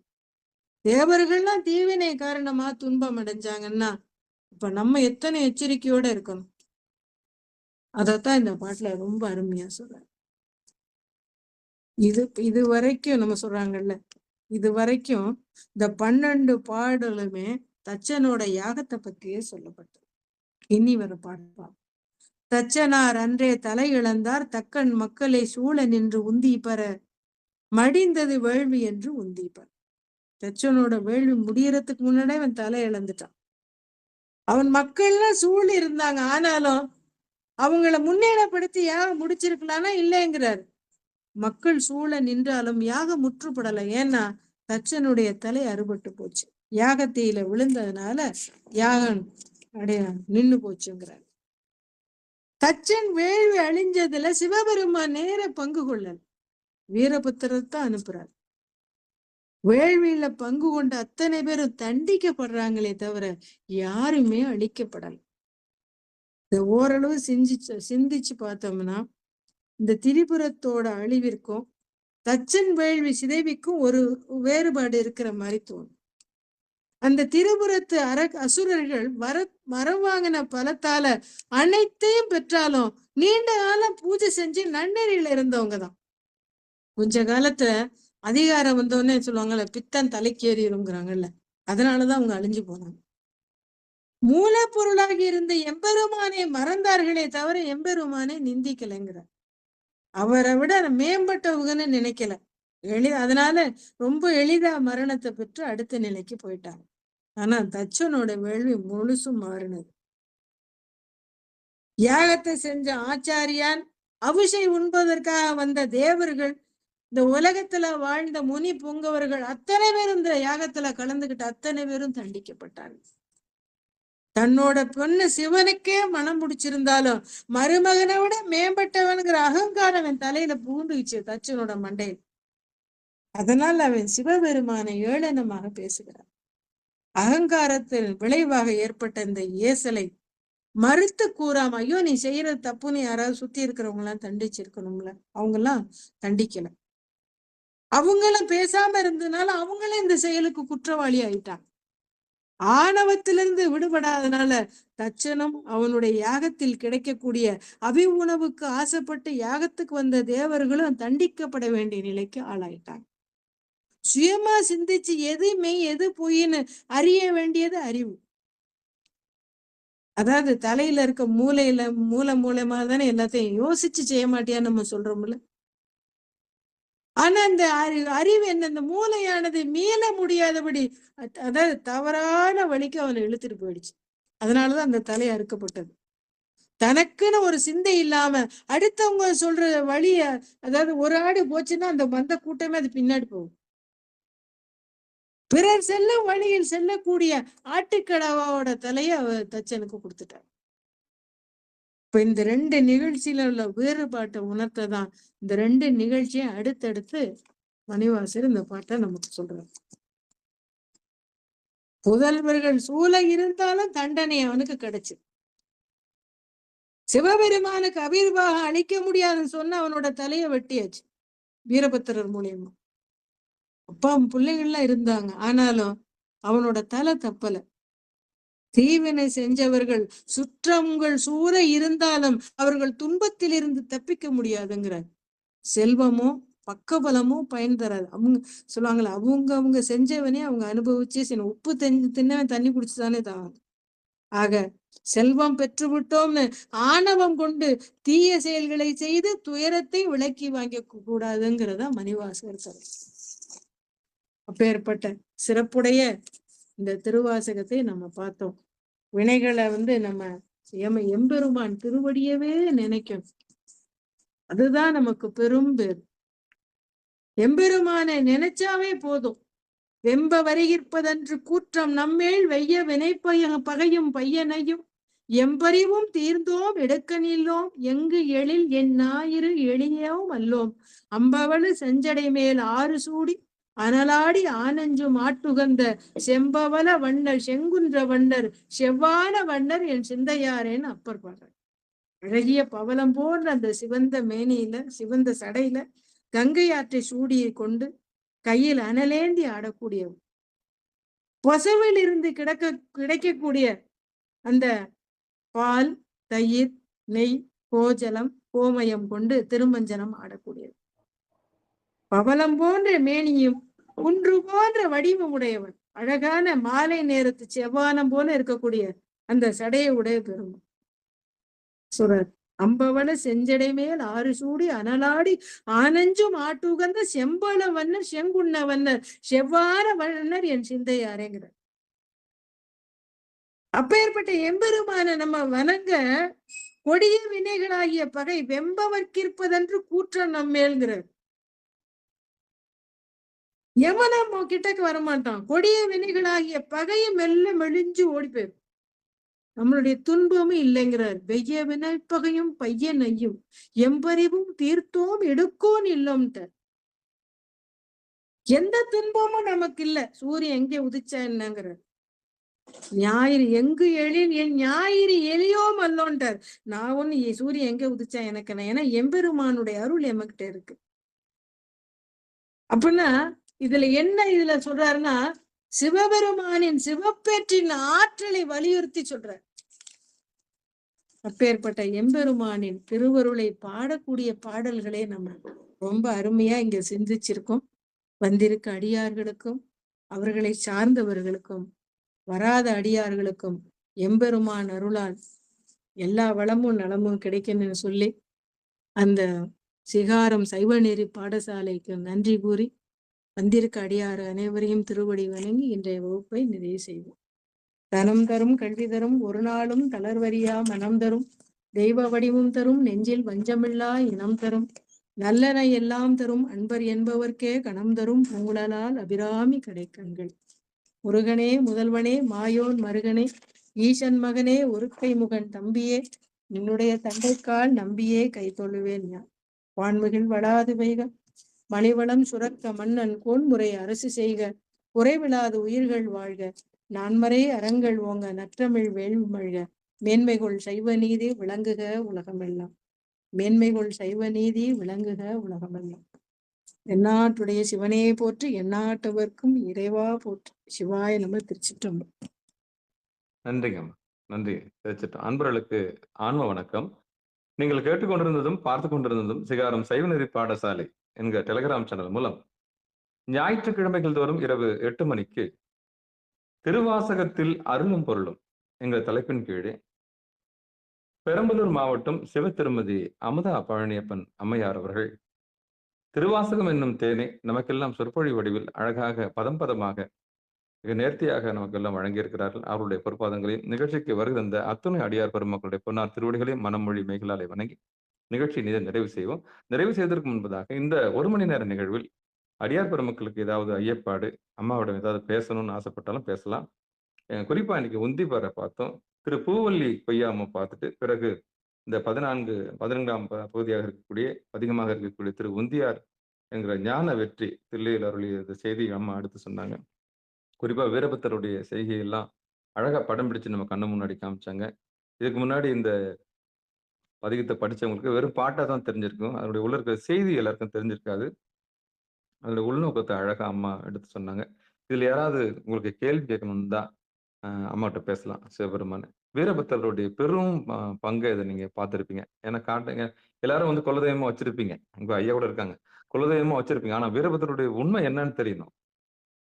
ஏன் கும்பிடுறோம், எது கும்பிடுறோம், என்னத்தை கும்பிடுறோம்னு தெரியாது. வீரபத்தருக்கு, இந்த பெரிய ஆண்டவருக்கு மாமிசம் படைக்கிறது, அப்புறம் வந்து வாங்க வாங்க மாமிசம் படைக்கிறது. ஆமா நான் சொல்லிடுறேங்க ஐயா. மாமிசம் படைக்கிறது, சுருட்டு படைக்கிறது, இப்படி குலதெய்வத்துக்கு என்னென்னலாம் பண்ண முடியுமோ அத்தனை அட்டுவழியங்களையும் பண்ணிட்டு சாமியோட நேர்த்தி தெரியாம சில பேர் பண்றாங்க. வீரபத்திரருக்கு அவர் யாரு, எப்படிப்பட்டவர், எதுக்காக வந்தாரு, என்ன நோக்கத்துக்காக வந்தாரு, அவர் என்ன செஞ்சாருன்றது இந்த ஒரு பதிகமே சாட்சி. இந்த ஒரு பதிகமே சாட்சி. அம்மா அழகா எடுத்து சொன்னாங்க. புண்பட்டவா பாடி உந்தி பெற கடைசியில ஏகாசமிட்ட இருடிகள் போகாமல் ஆகாசம் காவல் என்று உந்தி பர அதற்கு அப்பாலும் காவல் என்று உந்தி பர உந்தி பர அழகா சொன்னாங்க. நன்றிம்மா சிவபெருமான். பங்கெடுத்த அத்தனை உள்ளங்களுக்கு நன்றி. இந்த உந்தி பெற எல்லாரும் வந்து எதிரிகள் தொல்லை இல்லாம இருக்கிறதுக்காக இதை பாட சொல்லுவாங்க. அப்படிதான் குறிப்பா நம்முடைய அடியார்களுக்கெல்லாம் எப்பெல்லாம் இக்கட்டு வரும்போதோ அப்பெல்லாம் வந்து இந்த பாட்டை பரிந்துரை பண்ணி சுத்தி இருக்கிற சூழலையும் தனக்கு கொடுக்கப்படும் அழுத்தங்கள்ல இருந்து வெற்றி பெறுவதற்கு இந்த பாட்டை நான் அடிக்கடி பாட சொல்வேன். நன்றிங்க. பங்கெடுத்த அத்தனை உள்ளவங்களும். ஏதாவது அம்மாகிட்ட பேசணும்னா பேசலாம். ஒவ்வொருத்தரா பேசுங்க.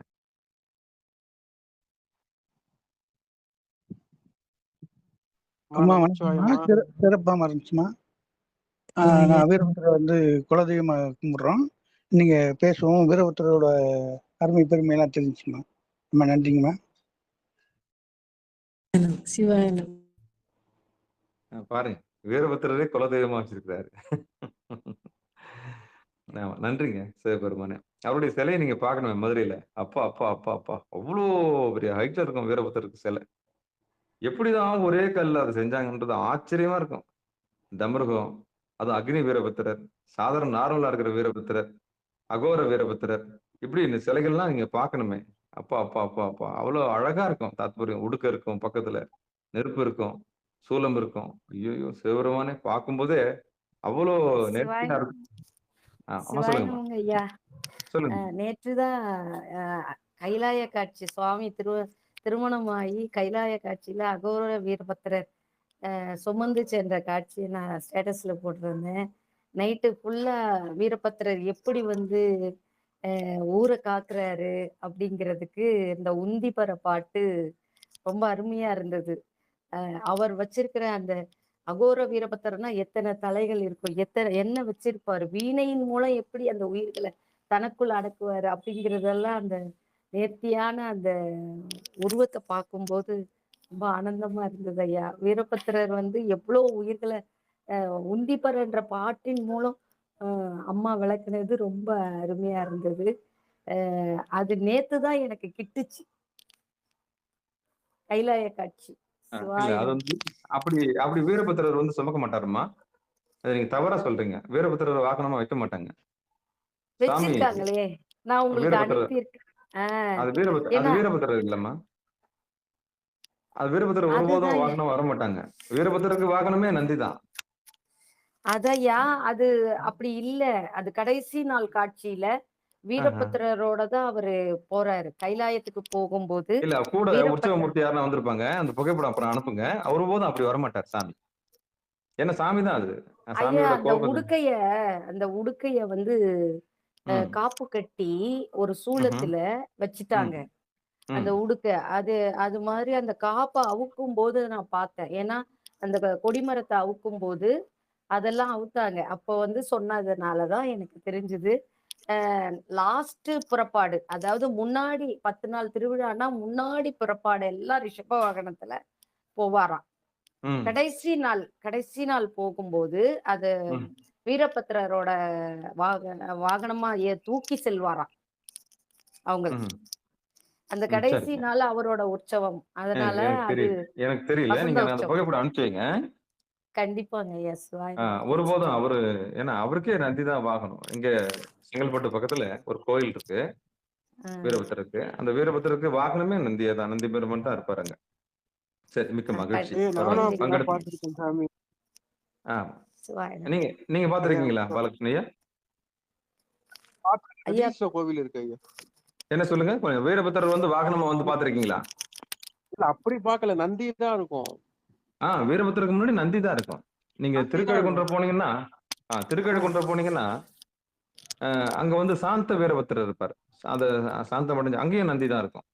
திருக்கழுக்குன்றம் நாலூர் கோயில் பாடப்பட்ட அந்த திருத்தலத்திலேயே அங்க இருக்கிற வீரபத்திரரே சாந்த வீரபத்திரர் பேர் வச்சிருப்பாங்க. அதுக்கு முன்னாடி நந்தி தான் இருக்கும். நந்திய பெருமான் தான் இருப்பார். சிவபெருமான் தான் இருப்பார். அவரு சிவனோட மறு உருவம் தான் சார். ஆமா, மாற்று கருத்தே கிடையாது. ஆமா ஐயா, உங்களுக்கு அனுப்புறேங்க ஐயா. கண்டிப்பா அந்த போட்டோ பாருங்க. அவர் யாருன்னு எனக்கு சொல்லுங்க ஐயா. கண்டிப்பா. கோவில்ல தெற்கு நோக்கி இருக்கிறது அகோர வீரபத்திரர். வீணையா இருந்தா ஒண்ணு ராவணனா இருக்கணும். 10 தலை இருக்கா பாருங்க. ஆமாங்க ஐயா. சரிங்க. 10 தலை இருந்தாக்க அது கைலாய வாகனம். கைலாய வாகனம்.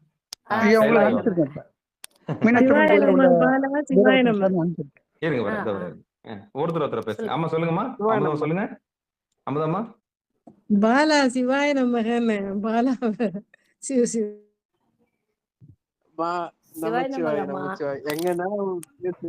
ரொம்ப சந்தோஷமா இருக்கு. வருவோம் உன்னோட குரூப்புக்கும் வரேன் கட்டாயம். நிச்சயம், சரி, நிச்சயம், சரி. நிச்சயம். அந்த நீங்க நல்லது. 10 தலை இருந்தா அது கைலாய வாகனம்னு பேரு. கைலாய வாகனத்துல எம்பெருமான் வருவார். 10 தலை அதான் இருந்தா அவர் கைலாய காட்சி. வீரபத்திரன். அதுதான் அதுதான் கைலாய கைலாய வாகனம். வாகனம். வீரபத்திர ஆ, வாகனம் இல்ல. 10 தலை இருந்தா கட்டாயம் அது கைலாய வாகனம் ராவணன். ஆமா. ராவணன். சிவ சிவா. வீணை வச்சிருக்காரு.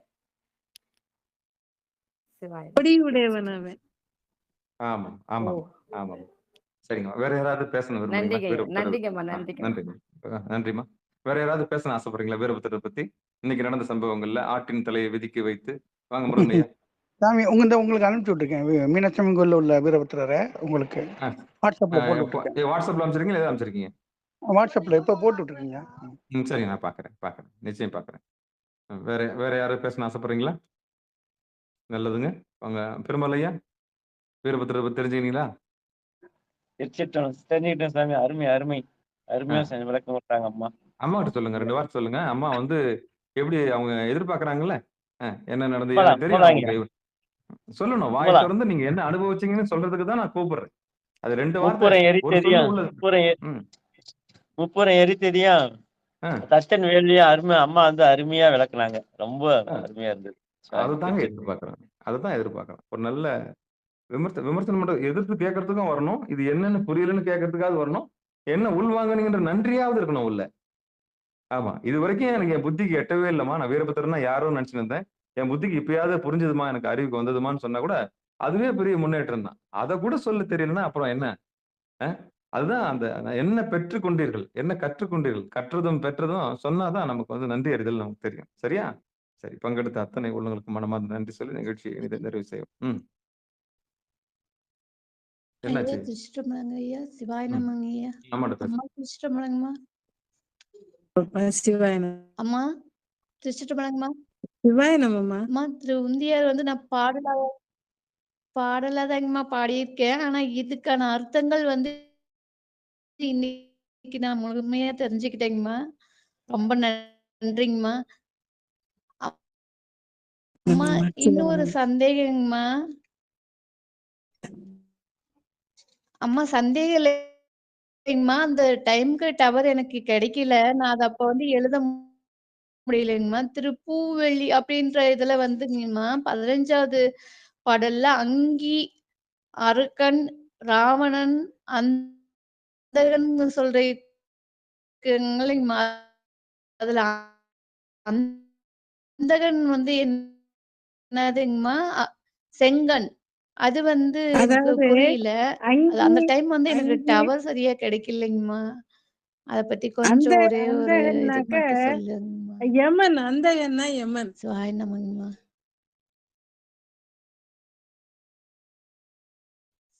சரிங்கம்மா. அரியனா சொல்லுங்கம்மா. திருமால். அயன்னா நான்முகன்.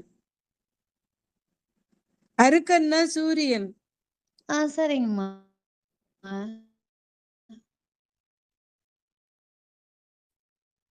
அது எழுதிட்டேங்கம்மா. அவ்வளவுதான். போன நிகழ்ச்சிக்கு முன் நிகழ்ச்சி ஒரு பாட்டு ஒண்ணு விட்டுட்டீங்க அம்மா. எனக்கு ஒருத்தர் ரிப்போர்ட் பண்ணாங்க. அம்மா ஒரு பாட்டு ஒண்ணு எழுதிட்டேங்கம்மா. விட்டுட்டாங்கன்னு. அமுதம்மா. நன்றிங்கம்மா. சொல்லுங்க. ஆமா. அந்த பாட்டு நன்றிங்கம்மா. என்னன்னு நான் உங்களுக்கு மென்ஷன் பண்ணி சொல்றேன். சொல்லுங்க. சொல்றேன். அது அப்புறம் சொல்றேன். அது அனுப்பிச்சு வச்சாங்க. இந்த இந்த அம்மா வந்து நன்றி. டவர் கிடைக்காதனால டக்குன்னு அது அடுத்த பாட்டுக்கு போயிட்டாங்க. உங்களுக்கு ஃபோன் கால் வந்துதான். ஆமா. போன் வந்தது. ஒரு ஃபோன் கால் வந்தது. அந்த ஃபோன் கால் வந்த உடனே நீங்க ஒரு பாட்டு ஒண்ணு விட்டுட்டீங்க. அத ஆமா. நான் சொல்றேன். போன் கால் வந்தது. முக்கியமான போனு. அத கட் பண்ணிட்டு தான் சிந்தனை டக்குன்னு மாறும்ல. ஆமா. மாறும். அந்த அந்த சரி, பாட்டு என்னன்னு சரி. நான் அப்புறம் எடுத்து தரேன். கட்டாயம் அனுப்புங்க. அத நம்ம சொல்லிடலாம். இப்ப இருந்தா கூட கண்டிப்பா. சொல்லுங்க. கண்டிப்பா, அடுத்தெல்லாம் கண்டிப்பா. அடுத்த வகுப்புல சேர்த்து சொல்லிடலாம். ஒண்ணும் சரி பிரச்சனை சொல்லிடலாம். இல்ல. நல்லது. யாருக்காவது ஏதாவது சந்தேகம் இருந்தா கேளுங்க. எத்தனை தடவை வேணாலும் திரும்ப சொல்றேன். இப்போ சொல்லுவாங்கல்ல, அப்படி வாழ்த்த வாயும் நினைக்க மனநெஞ்சும் தாழ்த்த சென்னியும் தந்த அந்த தலைவனன். தலைவன். எம்பெருமானை வாழ்த்துறதுக்கு தான் இந்த வாய். ஆமா. எம்பெருமானை பத்தி நினைக்கிறதுக்கு தான் இந்த மனசு உடல் எல்லாம். ஆமா. அதனால இறைவனை மனதால நினைச்சு சொல்லுவாங்க, நம்மளுடைய தீவினைகளை அகற்றணும்னா எம்பெருமானை நினைச்சே இரு. கண்டிப்பா. யாவர்க்குமாம் இறைவர்க்கு ஒரு பச்சிலை, யாவர்க்குமாம் உண்ணும்போது ஒரு இகைப்படி, யாவர்க்குமாம் பசுக்கொரு வாயு, பசிவிற்கோர் வாயுரை, யாவர்க்குமாம் பிறர்க்கின்னுரை தானே. எதுவும் கொடுக்க ஆமா. முடியலையா? ஒரு நல்ல வார்த்தையாவது நீ சொல்லு அப்படின்னு எஸ். திருமூலர் சொல்ற மாதிரி நம்ம ம். நல்லதை சிந்திச்சு கட்டாயம் வாழ்க்கையில எல்லாரும் நல்லதே பெறணும்னு விரும்புறேன். சிவாய நன்றி நம நன்றி திருச்சிற்றம்பலம். நன்றிம்மா. நன்றி நன்றி. பங்கெடுத்த அத்தனை உள்ளவர்களுக்கு மனமார்ந்த நன்றி சொல்லி நிகழ்ச்சியை இதை நிறைவு செய்வோம். மீண்டும் இந்த இரவு 9:50க்கு அகப்பூசை ஆத்மார்த்த பூசையில் கலந்து கொள்ளும்படி பணிவன்பு கூறி விடைபெறுகிறோம். நன்றிங்க. அனைவருக்கும் வணக்கம். திருச்சிற்றம்பலம், தில்லையம்பலம். நற்றுணையாவது நமச்சிவாயவே. திருச்சிற்றம்பலம். நம திருச்சிற்றம்பலம்.